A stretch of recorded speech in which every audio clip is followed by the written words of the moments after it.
A lot of people are talking about living abroad, but are they telling you the truth? But my guest is going to show you how you can actually live in Ecuador for only $1,500 a month. She's going to break it down for you. So if that's something that you're interested in, this video is for you. So come on in, let's get started. What was the exact moment in Ecuador when you said, yep, this is it. This is where I am going? The weather, the people, the African Americans, expats from the States who are there now, they've built a very nice community. Really? They've built a very nice community, and it's growing by leaps and bounds. So that community, they have meetups once a week. They have like Thursday night is game night, and they have meetups throughout the week. And you can go to all of them or one of them or some of them. So I think that and just the accommodations, the cost of the accommodations, and the weather. Now, Manta, Ecuador may not be my permanent home, but I do believe the country of Ecuador will be my permanent home. Okay. There's another city, because Manta is on the coast. It's a coastal city. I love mountains as well. So I may, spend some time there on the coast or up in the mountains in Ecuador. But yes, the country of Ecuador, I do believe, will be my permanent home. I'm going to research that. I love what you're saying about it. It just sounds amazing. Make me want to pack up my bags and visit. Yes. And please do visit. I'm very serious about that. Yes. Wow, that's so good. You explored Colombia and Portugal first, right? What made Ecuador the perfect yes? The weather. Now, Portugal, I like Portugal. I'm not going to say a little better, but I really like Portugal. The weather is just not warm enough year-round for me. What is the weather like in Ecuador? In Manta, Ecuador, year-round, 85, 82. You're going to make me pack my clothes and leave my family. Oh, my God. Yeah, that's in my... But the country of Ecuador, it has like 4 or 5 different, seasons and terrains, if you will. Up in the mountains, up in Quito, that's the capital. The capital of Quito, everywhere you go is surrounded by mountains, the Andes. So I love that. I love that. There's another place in Ecuador called Mascarilla. It's an all-black town. Love. Come on. It's at the foothills of the Andes. Wow. Mascarilla. So I love that as well. Quito, I love that. And Cuenca, I love that as well. So those are all mountain areas. But the only coastal area that I know of that I've been to, I'll say it that way, in Ecuador is Manta. Wow. Now you shared unbelievable price differences like dental care, fruit, rent, taxis. What shocked you the most when you compared Ecuador prices to Ohio? Well, the price, the service, the quality of service. People, there's a willingness to work in many parts of South America, how it maybe used to be here in the 70s, maybe 80s, but we don't have that willingness to work in the States from what I see and what I hear other people see. When you go to different places abroad, they say you can tell Americans by 3 things. What's that? Over-tipping. 1 is over-tipping. 2 is overweight. And 3 is always wearing shorts. Dang. and I agree. This tip culture in America is getting out of control. Yes. They want to shame the general public into not tipping enough when actually, employers just need to pay better. Yeah, because every store you go in, don't mind tipping. Yeah, every store you go in, they ask you, do you want to tip? No, you doing your job. No, I don't want to tip today. Tomorrow either. But all jokes aside, I have no problem tipping anyone. But it should not be a requirement of 25 and 30% to tip every single person that you do. But they want to shame us into doing that. So good. This greed that America has can continue. That's so good. That's so good. And you're so right.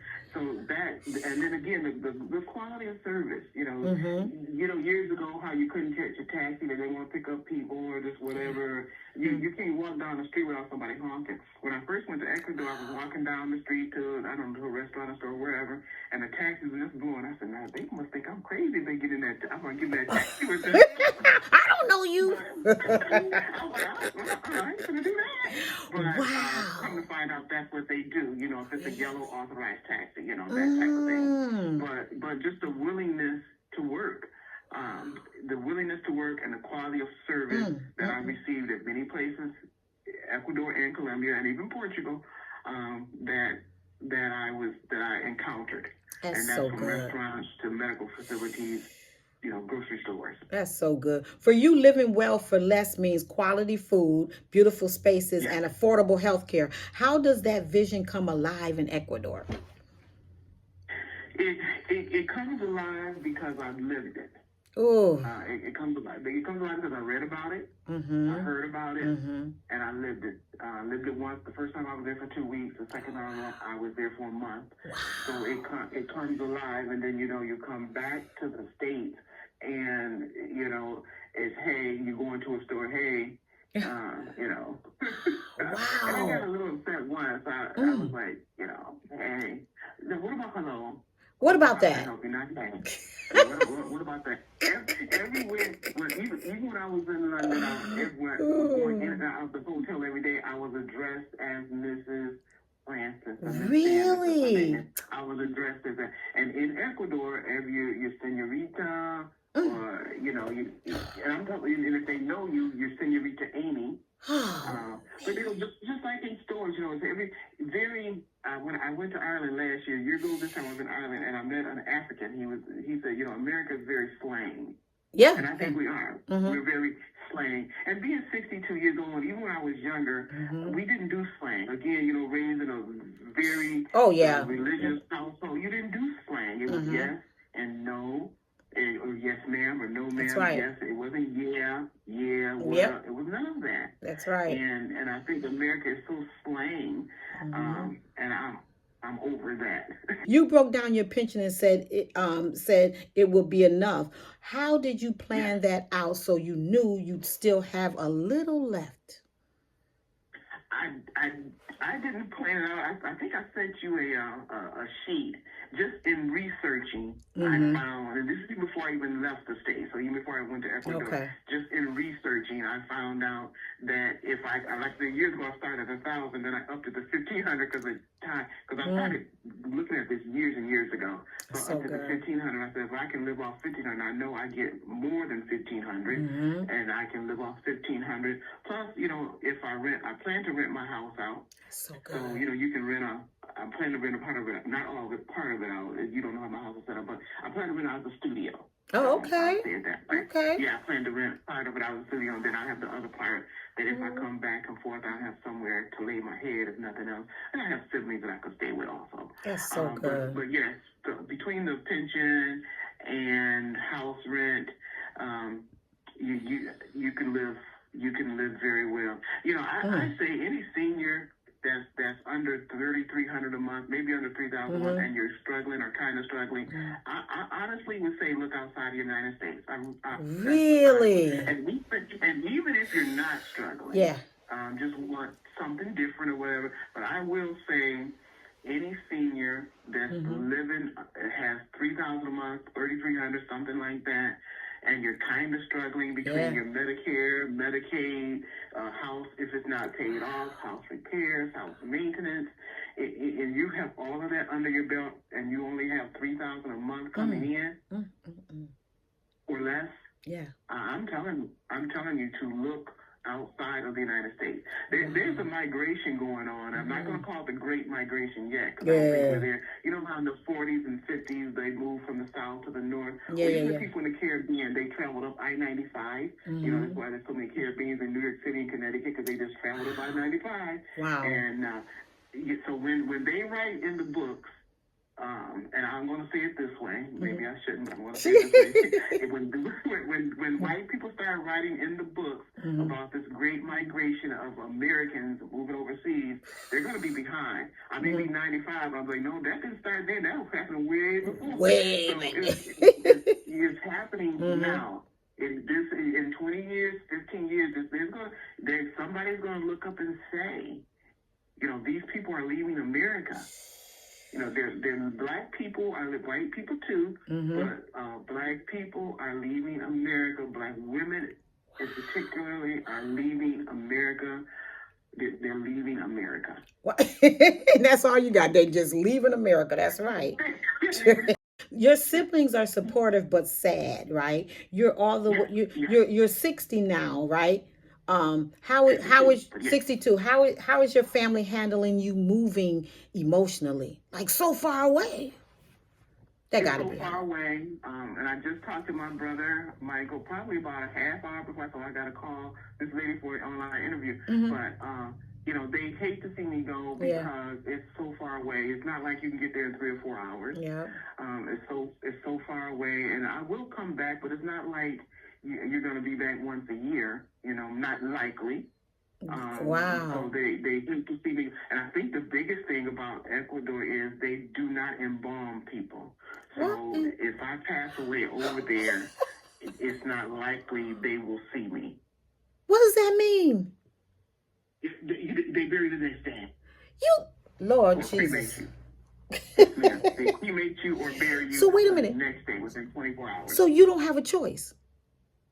If you live in Ecuador and pass away in Ecuador, you don't have a choice. Good God, Jehovah Now, Jireh. Yes. That's the kind of hard. That's hard for me as well. But we have lived our family. As I said, I had the best parents, the best husband, and overall I have a good group of siblings, and I'll stick to that. Yeah. A good group of siblings, and we lived a good life. I believe you can ask any of the how many 8 of us that are remaining. Overall, we lived a good life. And we've been close these many years. So if I go to Ecuador and God forbid I pass over there, overall it'll be hard. It'll be hard for me. I'll be dead. I won't know. But I don't want it to go down like that. Yeah. But in the big scheme of things, it will be okay. Child, they ain't wasting no time. You died. Wow. You died today. You buried tonight. Yes. I don't know why they do that. Well, because they don't embalm. So if they don't embalm you, they can't, keep you around. Yeah. You got. But now I did tell one of my siblings, I said, if I get there, the doctor says you only have 6 months. I do believe at that point, especially if I have some of my, siblings left, I believe at that point I would probably say, "Hey, I've only come back." And I'll come back. Yes, ma'am. You mentioned wanting to travel, buy jewelry abroad, resell items online, maybe even become a YouTuber. What excites you most about your new chapter? Just excited about new friendships. That's so good. New opportunities. That is mostly new friendships. Mostly new friendships and connect with other people. Because isn't that important as we get older? I promise you. It's the most important thing in the world. Connection and community with like-minded people. Yes. Because, women go through things that men obviously don't go through. Right. What does an average dream day look like for you once you're officially settled in Ecuador? Working on my content, working on my own personal life, my health and my wellness, doing it in front of the ocean or doing it. Oh, come on now. Oh, my goodness. Doing it at the foothills of some mountains, working, several hours a day, 6 hours a day, meeting up with the other expats for dinner a couple nights a week or one night a week, or having expats over to my place and going to other expats' place. That a life of ease. That's what the new life looks like. It looks like a life of ease and a life of comfort. Also a life of purpose, which I've always felt I've had a life of purpose, because that's how we were raised. So just put all that within a life of ease and comfort. My goodness. Well, how is it buying a home there? Is that something that you would consider, or it's just not necessary? I would consider that, but I probably won't. I do know one person over there who bought a home, and I do know one person over there who built a home. Oh, okay. Yes. Okay. Yes. It probably, obviously, I believe it would be cheaper, but unless you really know the language, unless you really know Spanish very well, I say very, very well, to navigate all of that. You probably don't want to delve off into that, because you might be taken advantage You of. might get got, huh? Yes. You might get got. You might get got. You might get got before you get them got. Exactly. Well, wow. So Yeah. do you know Spanish? Not very well, no. You're going to try to learn it I more? might be one of these. I'm going to try to learn it, but I might be one of these expats who never learn the language of where they are. Oh, yeah. You just immerse yourself into the culture more in different areas. In Ecuador and not only mine. You go to different areas if you know the language a little better, have that confidence. Yes.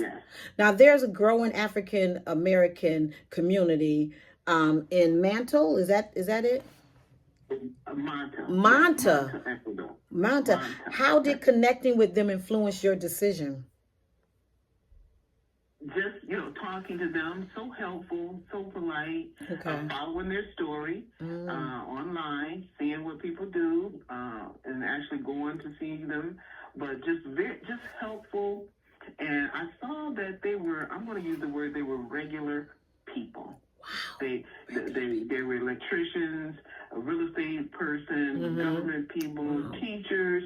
To my knowledge, none of them were, these high top dollar paying people. So I was like, these are just regular working people. That's so good. Yes, and that's just like, wow. And my dad used to say, Mr. American Senior, he used to say, if it was done once, it can be done again. Come on now. Yeah. Okay? That makes sense. It can be done again. Yes. So I'm like, they did this. They're regular working. I'm a regular working person. Yep. I can do it. Yes. That's so good. That's so good. You said you're scared to stay here in the U.S. because of high rent, poor food quality, and the rising costs. What would you tell a senior who feels the same fear but is scared to move abroad? That's a lot. Whew. It's a lot. It's a lot. But 2 or 3 days ago, someone told me that they're scared. It sounds wonderful, they're scared to move. And I told this person, I said, I'm scared to stay here. Ooh. So to answer your question, what you just asked me, I'm scared to stay here with rising costs. My home is paid off, but there's always repairs. There's always taxes. And let's go back to repairs. Right now, I'm in the process of doing, getting some doors put up, in interior doors. And the person who's doing it, I'll be there 2, I'll be there 3. The work ethic. They show up when they feel like it. The work ethic is not here. Whether it's home repairs, restaurant, hospital, the work ethic is not here. So that scares me. As you get older, you tend to be pushed aside. Simply because you're older. Yes, ma'am.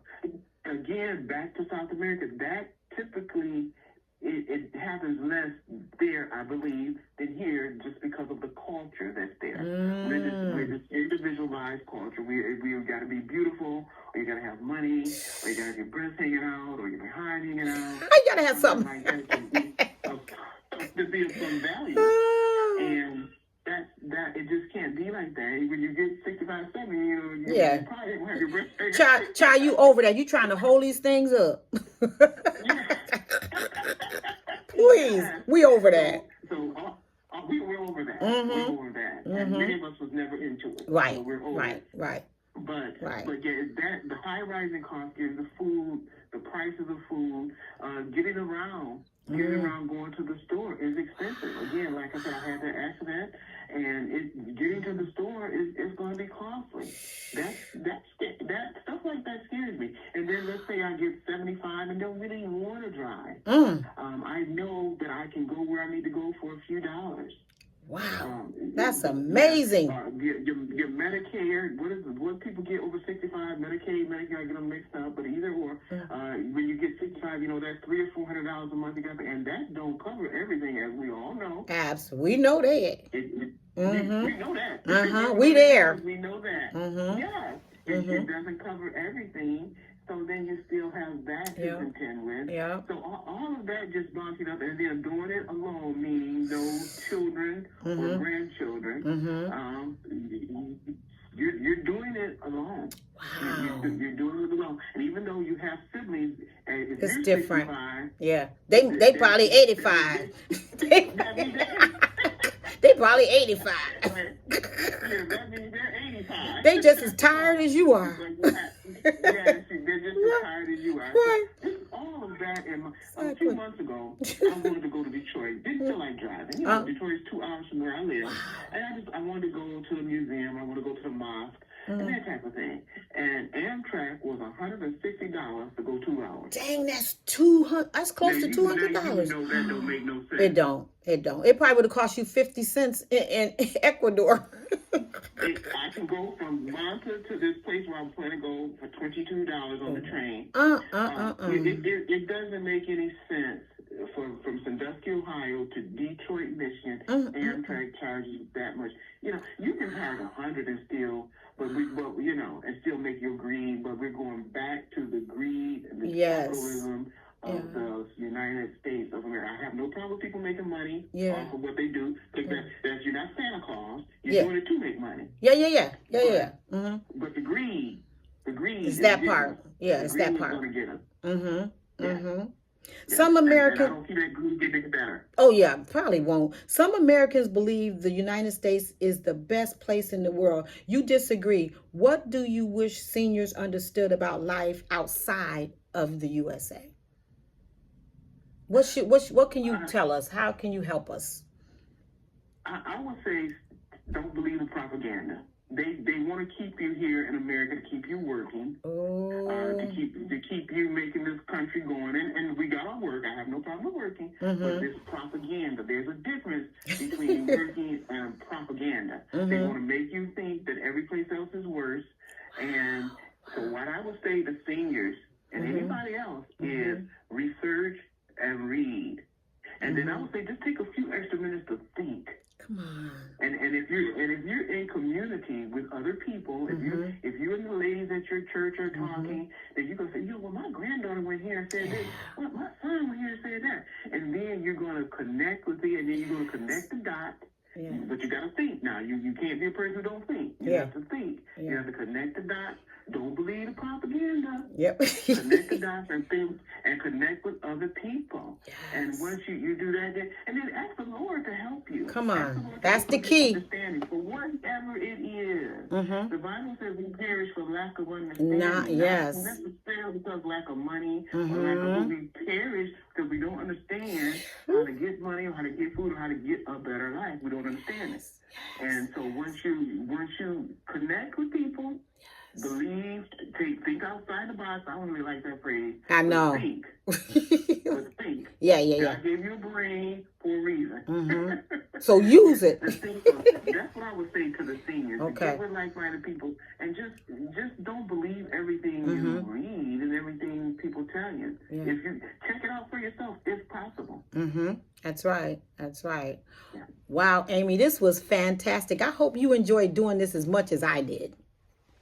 I did. I really did. If you enjoyed this video and you found this information to be informational, do your girl a favor. Make sure you subscribe to my channel, share this with your family and friends, and follow me on social media. I am on TikTok, Facebook, and Instagram. Your girl is all over social media. I also have an Amazon store and I wrote a cookbook. I will put all of that in the description box, and thank you so much for joining. And guess what? I will see you in my next video. Bye-bye.